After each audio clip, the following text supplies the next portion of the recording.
Well, howdy there, folks, and welcome into today's video. I want to show you a lot in this video. I want to show you some very key levels that were just hit in the market overall, in the stock market, and why these specific levels matter and what this means for the market kind of going forward. And this is the second time this has happened, essentially.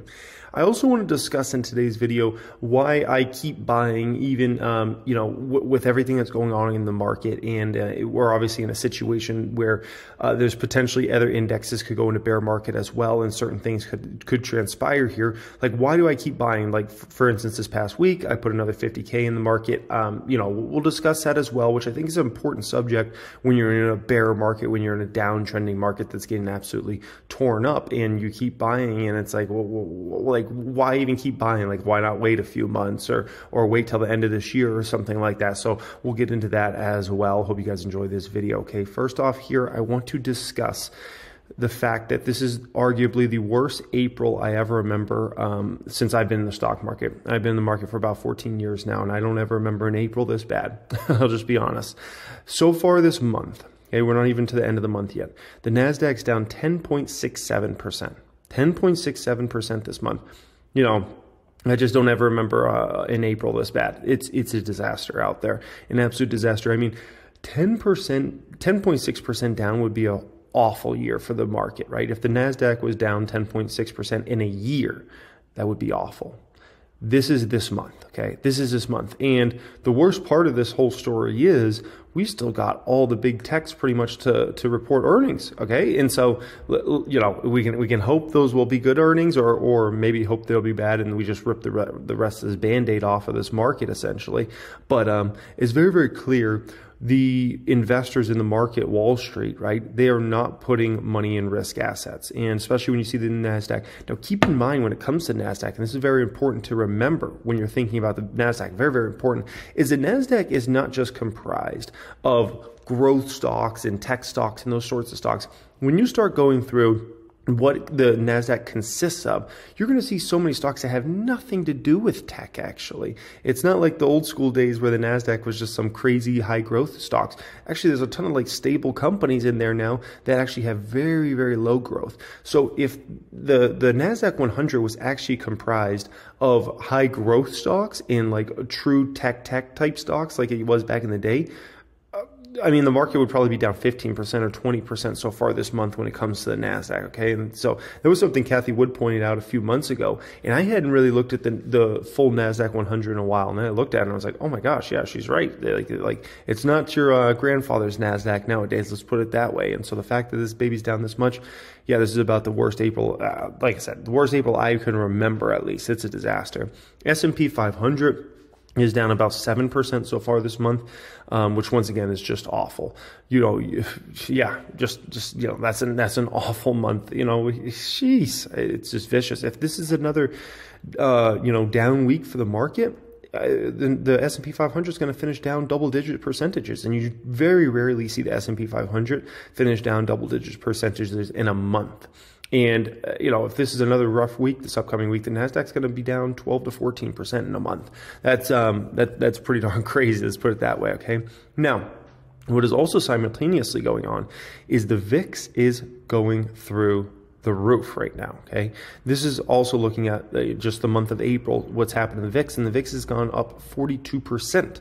And the reason being is there's just so much volatility in the market. And basically, if you see the market going down the way it is, the NASDAQ, the S&P, everything, the Russell, just understand the VIX is usually almost always going to be up in those sorts of situations. That's just how the market transpires, okay? And so the market is starting to get real shaky. Now, keep in mind, a few months ago, right? A few months ago, we were looking at VIX that was probably 36, 37 a couple months ago, okay?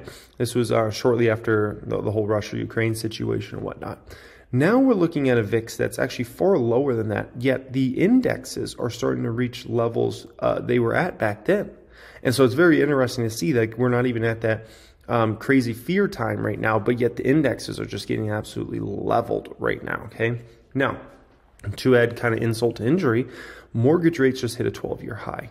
And I think this is scaring the market, and I think the market's going very heavily to cash right now. And I'll explain, I'm going to show you something here that's going to show you that right now investors are putting money in cash, okay? And then with mortgage rates spiking like that, I think, first off, I am of the belief that real estate's going to slow massively starting this summer, okay? I think we might have another month or two of kind of some last, like, let's call it panic sells type, or I shouldn't call it panic sells, panic buys, right?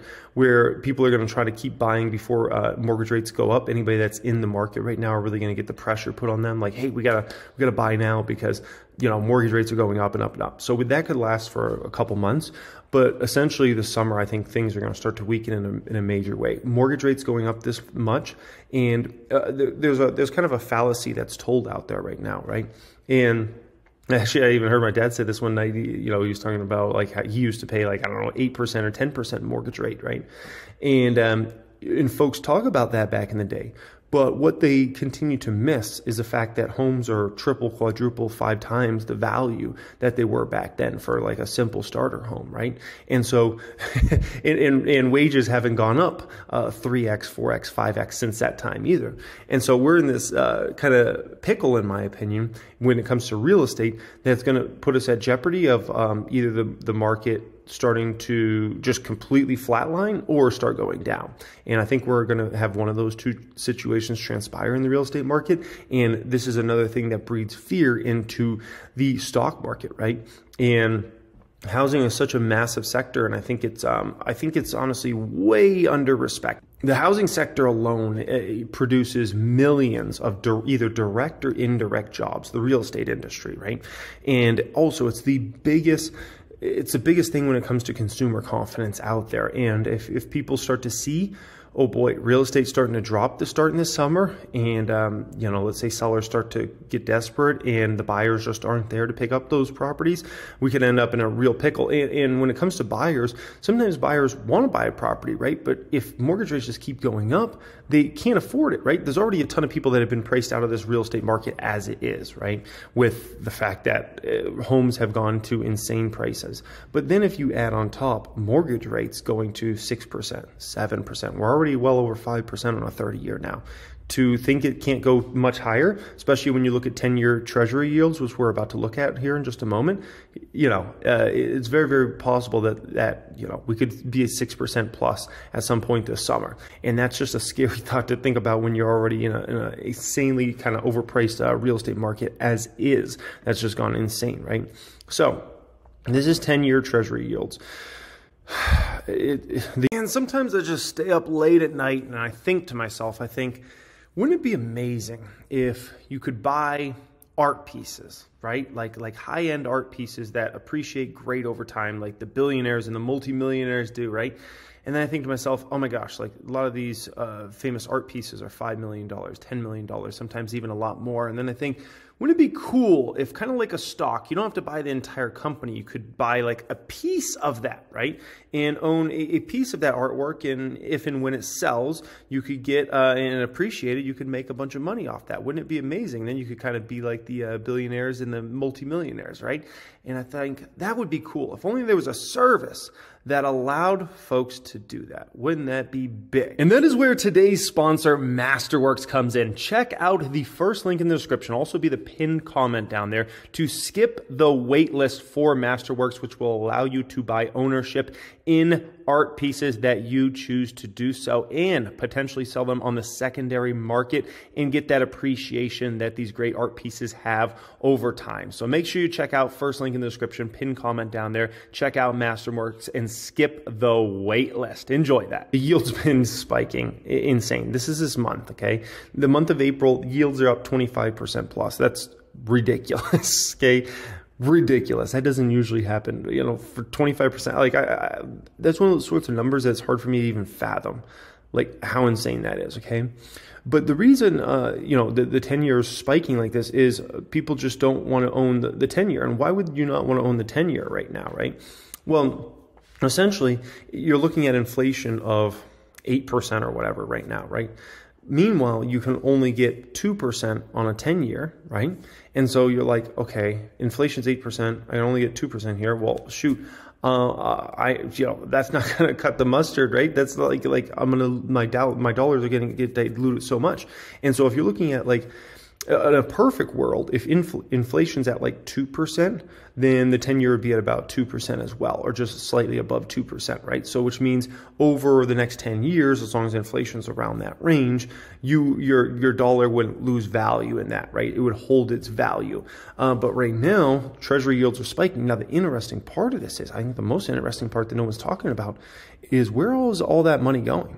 It's not going in the stock market. It's very, very clear about that. The stock market's having a disastrous month. So people are pulling out the 10-year, right? But they're not really putting that money anywhere. They're not, right? And so if anything, they're going to cash. So what I think is going on is, I think a lot of big money, Wall Street money, is maybe prepping up for a disastrous situation where all assets drop, and they actually don't want to put money in the market right now. And that's despite being a lot of good deals in the market right now. I feel like there's a lot of great deals, but I think investors right now are looking at it and they're like, I would actually rather just not be invested in anything right now and just build cash reserves right now, which I think is very, very telling in this market. And, because usually if you saw a situation like this where the 10-year is going insane as far as the yield percentage and people are selling off the 10-year, so which is spiking the yield higher, you would think like, oh, they're plugging that money in stocks, and they're just not plugging that money in stocks. So I think that's very, very interesting. Let's just put it like that. That's very, very interesting what's going on there. And mortgage rates move on the 10-year, okay? So now, let's talk about some critical levels that are starting to be hit here, essentially, okay? So recently here, and thanks for Brian for sending this over, we're back into bear market on the Russell, that's IWM. We're back into bear market now on the NASDAQ, okay? Now, this is very, very key. And the reason this is very, very key is this is the second time this has happened now in the past 2 months, okay? We had climbed out of bear market on the NASDAQ and the Russell, and it was looking like we were up and away, and it was like, okay, we climbed out of that, okay? Now that we hit this a second time, it's much more of a feeling to the market of like, okay, it's serious this time, okay? It's serious. Like that first time, it was just kind of child's play, and the first time we went down to about 22% on the NASDAQ, and the Russell was down about 23%. At the lows there. We get a rough week next week, we'll blow through that. Now, the important part of this is if you go back and you look at the last, I would call it major drop outside of obviously the Rona crash, which was its own kind of thing. So the last time we had a more normalish drop in the market, it was fall of 2018, a very, very vicious market that obviously I partook in, and some of you guys watching this video. It was nasty. And essentially, Russell fell at the peak there about 27%, NASDAQ was down about 23.5%. But what you're going to notice is all the indexes ended up hitting basically bear market by the end of it, which bear market is 20% down, okay? And so if you're thinking about this and the next leg lower, that would be a situation where the Dow and the S&P 500 also go down to over 20% down, or around 20% down. And it's very much a possibility. And if right now it feels like the market kind of is in no man's land, to be quite honest, until we can get these babies down to 20%. And so what you're going to need to get these babies down 20% is you're going to need energy start to fall. You're going to need, oil prices, gas prices to start to fall, maybe based upon recession fears. That could be something that leads those lower. And you would also need more of a flight to cash, more worries about recession, so even people start pulling out some money out of some quote-unquote safety stocks. And the last part you need is Apple and Nvidia to report some troubling numbers somewhere in there, and their stocks to go down. That would give the whole market a very, very deflating feeling if that essentially happened, okay? Now, if you tack on Google and Amazon not being great numbers either, that would be the kind of the knife in the back situation where we would end up where the S&P 500 and the Dow could potentially fall down to that 20% number, if not lower than 20% down, okay? So that could happen within the next few weeks. Now, the market can be saved, and we won't go into bear market if Apple comes in with some sort of A-plus quarter again, like they did last quarter, where you just can't say anything bad about it and they blow numbers out of the water. But if they don't come in with that A-plus quarter, that baby's going down. Nvidia is a massive risk to the market. I'm trying to tell people this right now. That's one of those. If it doesn't come in with an A-plus quarter plus guidance, it can't just be about the last quarter. It's got to be about the guide. Then that baby's falling. And so Tesla, came in with that A+ quarter. It was perfection. They blew revenue out of the water. They blew margins out of the water. They blew EPS out of the water. NVIDIA and Apple got to do the same thing now. And if they don't do that same thing in this sort of market, they will go down and they will bring the entire market down. Okay. And so it's something very, very important. And it's very, very key levels that we just hit. And it's very, very serious now that it's happened a second time. Okay. It's kind of like, you know, as a parent, you speak to your kid, you know, you tell them to do something, you know, and you're like, hey, do this, and they don't do it. And then you got to tell them a second time, and it's a lot more serious, right? And they kind of know, oh, boy, this is serious now. The same thing in the stock market where this is the second time now we've gone into bear market. So it's like, oh, it's for real. This is like real serious, right? I put together this watch list. This is either stocks I own or I'm considering owning at some point in 2022. Most of these I don't own as of right now, but there are definitely considerations for me to own. And it's amazing. All these stocks are down 60% or more just since 2021 highs, right? And all these stocks here, and obviously there's like literally hundreds, if not thousands of stocks that are down 60% plus, but these are just the ones that either I own or I'm thinking about owning at some point this year.